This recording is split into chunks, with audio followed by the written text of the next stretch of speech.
¿Cómo estás, querido Juan? Mario, muy contento de estar aquí platicando contigo y el auditorio. Muchas gracias. Oye, nada más antes de entrar al reporte, pues tú has sido una de las piezas importantes en la construcción de este Sistema Nacional Anticorrupción y pues, la buena es que avanza, la mala es que avanza sin todas las piezas, ¿no? Así es, yo soy de los que opino que qué bueno que el Senado no se precipitó a nombrar al fiscal. De hecho, es una opinión que yo he cambiado. Hace unos meses tenía una perspectiva distinta. Pero a la hora que ve uno el diseño institucional de la Fiscalía Anticorrupción, va a ser un fiscal que nace chimuelo, sin presupuesto, sin ministerios públicos directamente a su cargo, con muy poco tiempo para construir institución y dependiendo directamente del Procurador General de la República, Raúl Cervantes. No sé si coincides, Juan, la mala noticia es, entiendo lo que dices, aquí lo hemos platicado con Ana Jaime, que comparte un poco tu visión de casino, pero el problema es que no han discutido de fondo ni la parte de la Fiscalía ni las atribuciones del fiscal en un nuevo diseño institucional. O sea, estamos atorados no en el nombramiento, sino en la construcción.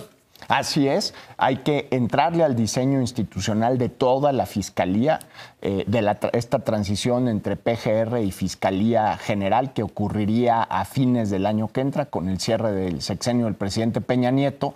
Y una vez que quede claro ese diseño, creo que sería prudente y sería el momento adecuado para nombrar el fiscal. A mí me preocupa que desde la perspectiva del PRI y del Verde, pues como que quieran chamaquear y ahora sí que llevarse el carro completo legislativo. El nombramiento del fiscal con el diseño institucional que ellos prefieran. De hecho, ya hay una iniciativa del presidente de la República para transformar la Fiscalía. Ojalá la pudiera impulsar y empujar el Senado, pero pues la presentó el presidente y su partido no se ve así como con mucho interés de hacer estos cambios. Va a ser interesante hoy, cuando se inaugure el Sistema Nacional Anticorrupción, ver si en la silla del fiscal se va a sentar el Procurador General de la República, que bajo cualquier circunstancia sería su superior jerárquico. Claro, bueno, vamos a ver qué pasa hoy.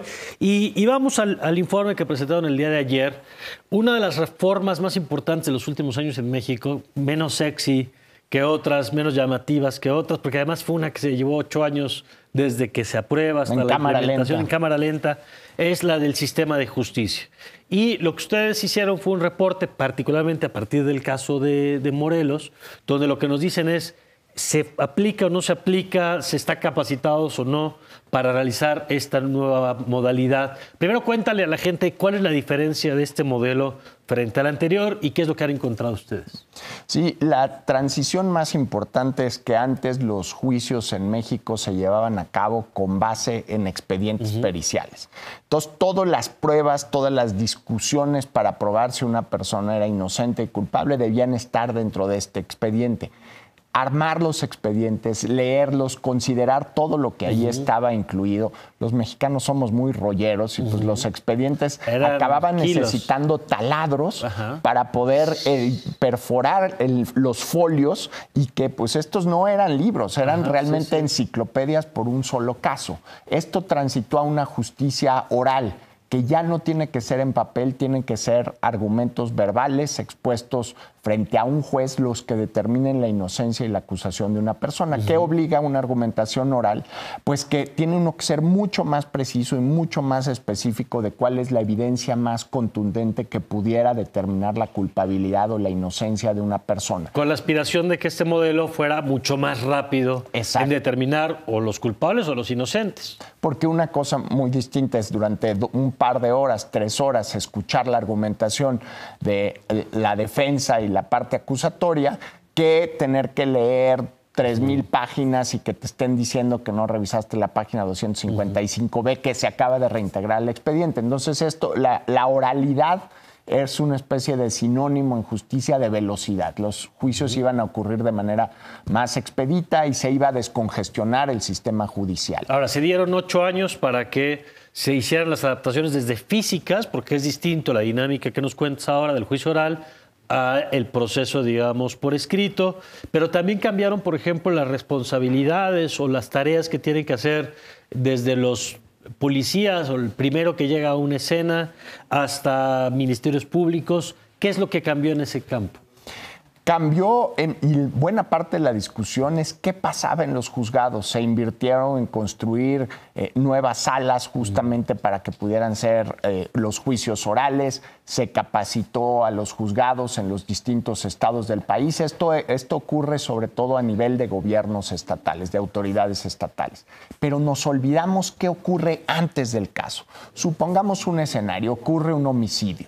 Lo que debe hacer un policía después de que ocurre un homicidio y son lo que les llaman primeros respondientes, los que llegan a la escena del crimen, pues es acordonar la zona. Lo puede uno deducir de ver series gringas de televisión y luego hacer lo que se llama la cadena de custodia de la evidencia, no andar manoseando pruebas que pudieran utilizarse frente al juez, porque si tomas, por ejemplo, algún objeto de la escena del crimen y quedan manchadas las huellas digitales de quien lo toma, pues esa evidencia ya no puede ser válida frente al juez. Entonces hay que proteger la evidencia.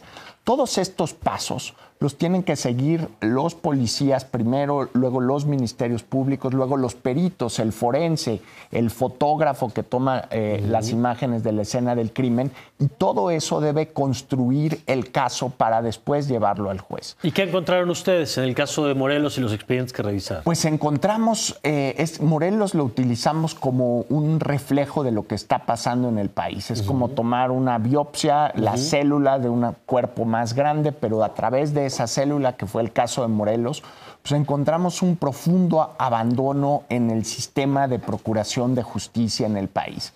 Encontramos ministerios públicos que trabajan cerca de 60 horas a la semana y ganan entre 5 y 8 mil pesos al mes, que no tienen capacitación suficiente, que si piden pruebas adicionales, por ejemplo, pruebas periciales, pruebas forenses para determinar la culpabilidad de una persona, estas pruebas no ocurren o se tardan mucho en que sucedan. Y fue un análisis de 360 grados, porque igual hablamos con víctimas o usuarios del sistema judicial, gente que ha sido indiciada, testigos o familiares o víctimas. También hablamos con defensores públicos. ¿Y esta es la percepción generalizada?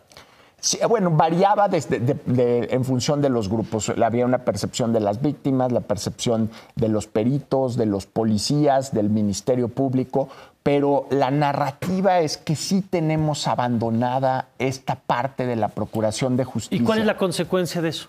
Pues la consecuencia es lo que estamos viviendo, enormes niveles de inseguridad. Y lo que hacemos en el debate público es concentrarnos en estadísticas que son muy importantes, pero son la causa última, la consecuencia final de todas estas estrategias. Por ejemplo, homicidios por 100,000 habitantes.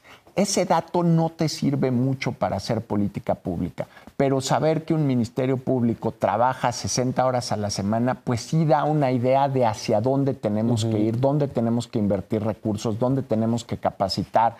Saber, por ejemplo, que en muchos homicidios no se solicita una investigación forense adicional porque los laboratorios forenses están saturados o simplemente porque el Ministerio Público no lo solicita, pues da ahí yo diría un área de oportunidad, por ponerlo en términos positivos, de qué tenemos que cambiar para reducir los niveles de impunidad. Y tú planteabas ayer que parte de esto pasa por poner la discusión pues justamente sobre esto y no sobre otros aspectos. Aquí hemos platicado mucho, por ejemplo, de la Ley de Seguridad Interior o las iniciativas de Ley de Seguridad Interior, que ahí están, que hay sus pros y sus contras, pero se habla mucho menos, es decir, se habla mucho más.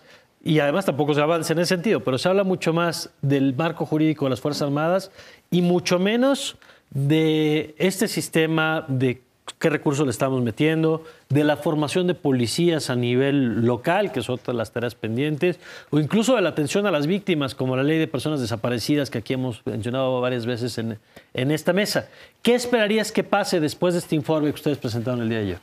Pues voltear la mirada de la política pública, sobre todo a los gobernadores, porque depende de la gestión de los gobiernos estatales que funcionen estas oficinas y funcionar en cosas muy básicas para el siglo XXI, que los expedientes de un robo, de un homicidio no sean en papel, Mario. O sea, todavía no estamos utilizando tecnologías de fines del siglo XX y de repente hay una hoja arrancada del expediente. Y ya desaparece. Y la prueba más importante pues no la pueden llevar frente al juez. temas muy básicos, digitalización, capacitación de todas las pruebas que se pueden llevar a cabo para comprobar las causas y la situación de un homicidio. Yo creo que el tema de la Ley de Seguridad Interior no sería necesario discutirlo si le hubiéramos invertido recursos, inteligencia y seguimiento de sociedad civil a fortalecer los ministerios públicos, porque ahí está, yo diría, el epicentro de la impunidad en México. ¿Por qué hay muchos homicidios? Porque los homicidios ocurren sin ninguna consecuencia. Se asesina a una persona y difícilmente, a menos que se agarre infraganti al asesino, ese crimen va a contabilizarse como que está dentro, que tuvo un castigo, que tuvo una consecuencia. Entonces, el problema es qué infraestructura tienen los distintos gobiernos estatales para garantizar que esos crímenes van a llegar a un juez y van a encontrar a los culpables de estos homicidios. Y lo que estamos tratando pues, es encontrarle una salida, formalizarla y darle certeza al ejército, que entiendo la posición de las Fuerzas Armadas, que después de años, pues yo diría de indolencia y abandono del sistema de justicia, pues la República les está cargando la mano. Pero tenemos que voltear a los ministerios públicos. No tenemos datos, y eso es lo que este estudio del IMCO busca tener, de cuáles son las debilidades de esa política pública, y a partir de los datos tomar decisiones estratégicas, no improvisaciones, que es lo que ha venido ocurriendo desde el 2008 en el sexenio de Calderón y ahora con el sexenio de Enrique Peña Nieto. Muy bien, pues ahí está el reporte. Muchas gracias, Juan, por compartirlo con nosotros. Muchas gracias, Mario. Gracias, Juan Pardinas. Y ahí está la información del IMCO.